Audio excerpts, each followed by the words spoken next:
Адам тағдыры әртүрлі болғанымен, біреуге бақ ерте қонса, енді біріне кеш қонып жатады. Тек сол бақты уақытында бағалай білу керек.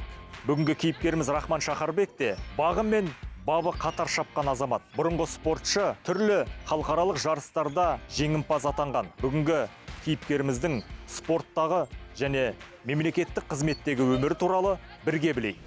Шахарбек Рахман Қуанышұлы. Туған жері Жетісу облысы, Панфилов ауданы Көктал ауылы. Қазақ туризм және спорт академиясында дене шынықтыру және спорт мамандығы бойынша білім алған. Алматы облысының дене шынықтыру және спорт басқармасы басшысының орынбасары. Қазақстанның чемпионы, Азия ойындарының қола жүлдегері.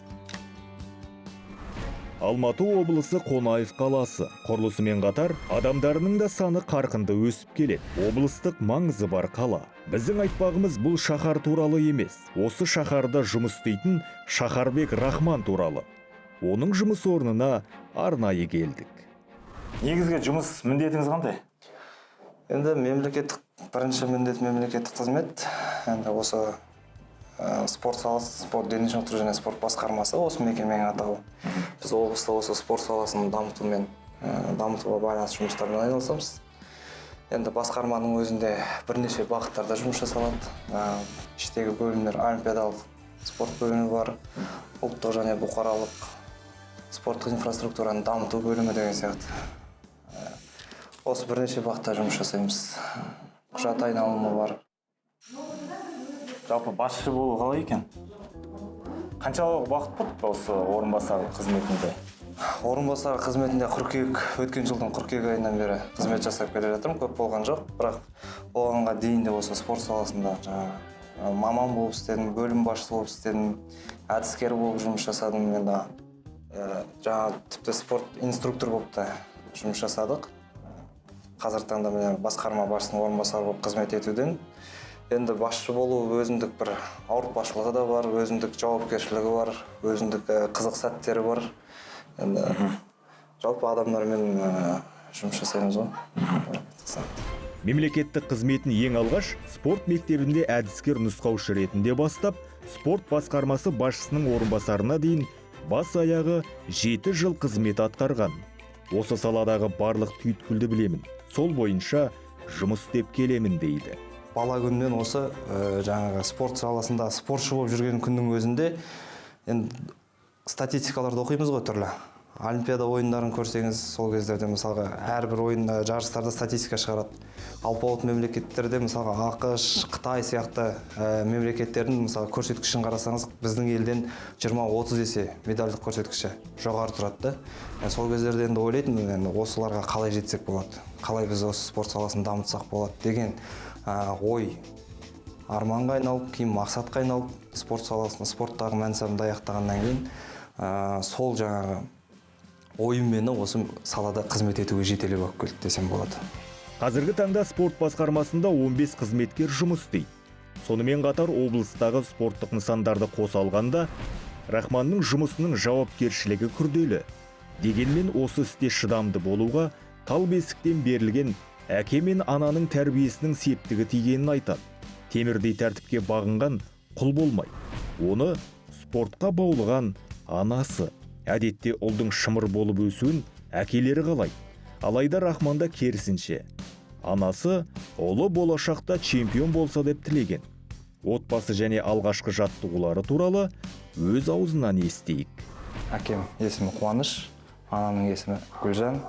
Олар да сол қазір Жетісу облысы, Панфилов ауданы Көктал ауылы.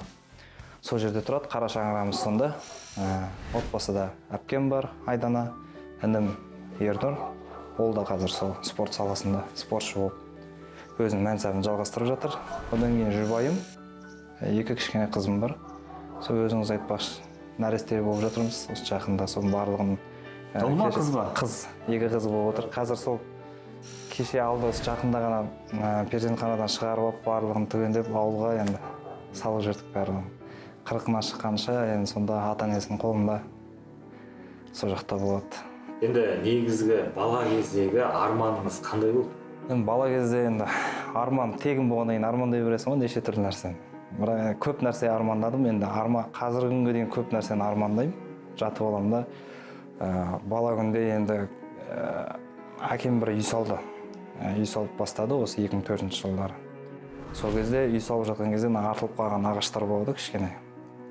Рейкалардан, солардан неше түрлі мүсіндер жасап, жаңағы Астана қаласының макетін жасайтын. Кішкене күнде. Мынандай этаж болады, мынандай зәулім сарай үйлер болады деп соған қызығатын. Енді былай қазір қарасам архитектураға қызыққаным. Архитектураға ғана емес, әдебиетке де жүйрік болған. Абай атамыздың өлеңін жаттап, әртүрлі оқу байқауларына да қатысқан. Негізі мектеп кезде спортқа көп көңіл бөлдіңіз, жалпы пәндік сабақтардан үлгеріңіз қандай болды? Пәндік сабақтардың өте жақсы болды. Міне, соны сәт түсіп тұр осы сізге суретті көрсетіп. Мен Кенже деген апайым қазақ тілі әдебиетінен берген. Мен жаңа қазақ тілі әдебиеті, тарихқа жақын болып өстік. Мектеп қабырғасында жүріп, осы Абай оқуларына қатысқаным бар, 50 өлеңін жатқа жаттап, Абай атамыздың. Осы кезде аудандық жарыстарға қатысып сөйтіп, жаңа айтып өткенде сол сабақ жағында қатар алып жүрдік шамамыз келгенше. Осы мектеп қабырғасында 7-ші сыныпқа дейін оқыған білімім менің қазіргі әлі күнге дейін көмегін тигізеді негізі. Бізді көретін жастар болса айтар едім, осы мектеп қабырғасында алған білім ол өмірлік білім деп. Ұмытылмайды, сондықтан әрбір жас жақсы оқу керек, спортпен қатар білімді алып жүру керек.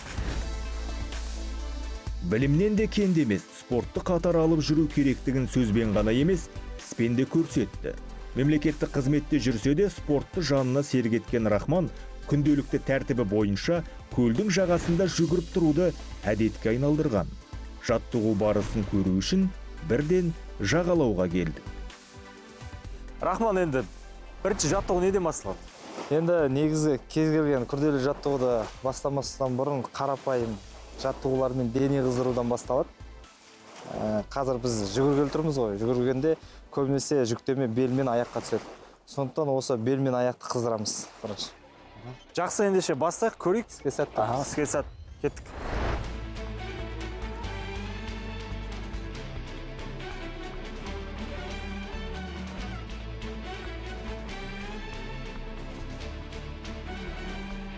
Денесі қызған соң жаттығу залына беттедік. Ал Рахман, мына жер қайдай жер, өзің таныстырып өтсең? Ғимарат Қонаев қаласының мамандандырылған балалар жасөспірімдер спорт мектебінің ғимараты.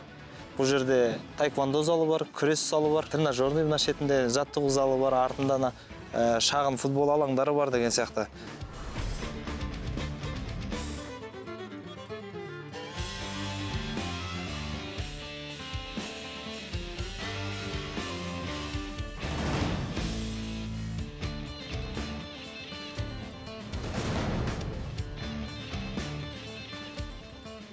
Боз кілемге келіп бір аунап алмаса, көңілі көншімейтінін айтып, жас спортшыларға кеңесінде айтты. Спортта жеңіске жету үшін қойған мақсаттарыңызды, алғашқы армандарыңызды әрдайым естеріңізде ұстаңыздар. Не үшін спортқа келдім, не үшін осы жолда жүрмін деген сияқты сұрақтар көкейінде тұрса, көмегі болады. Соның бір жағынан техникасы бар, бір жағынан темповой борец дейміз ғой. Бізде постоянно алдыға солай ұмтылып тұратын, сонда екі несімен көзге түсетін бұл жігіт. Көбісі балаларды күрес келе жатты, жаңа сопернигін шашатып, бір техникалық бір прием істеп кететін аяғында. Сонда мен көзге түскен. Рахман, енді осы кезекте өзіңізге алғыс білдірем.